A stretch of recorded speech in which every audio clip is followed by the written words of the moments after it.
اور جب ہم لوگوں کو تکلیف پہنچنے کے بعد اپنی رحمت سے آسائش کا مزہ چکھاتے ہیں تو وہ ہماری آیتوں میں ہیلے کرنے لگتے ہیں۔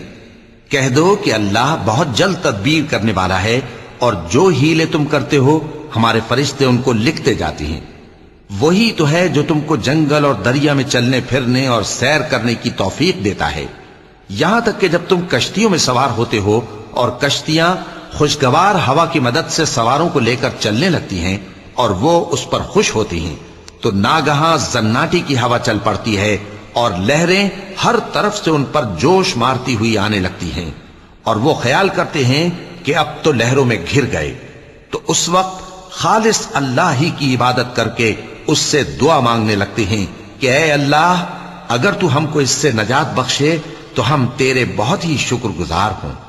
پھر جب وہ ان کو نجات دے دیتا ہے تو ملک میں ناحق شرارت کرنے لگتے ہیں۔ لوگو، تمہاری شرارت کا وبال تمہاری ہی جانوں پر ہوگا، تم دنیا کی زندگی کے فائدے اٹھا لو، پھر تم کو ہمارے ہی پاس لوٹ کر آنا ہے، اس وقت ہم تم کو بتائیں گے جو کچھ تم کیا کرتے تھے۔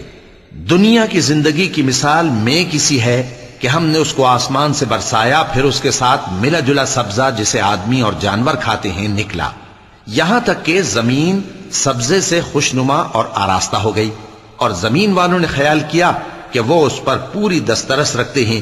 ناگہاں رات کو یا دن کو ہمارا حکم عذاب آ پہنچا تو ہم نے اس کو کاٹ کر ایسا کر ڈالا کہ گویا کل وہاں کچھ تھا ہی نہیں۔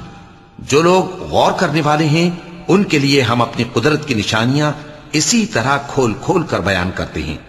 اور اللہ سلامتی کے گھر کی طرف بلاتا ہے اور جس کو چاہتا ہے سیدھا رستہ دکھاتا ہے۔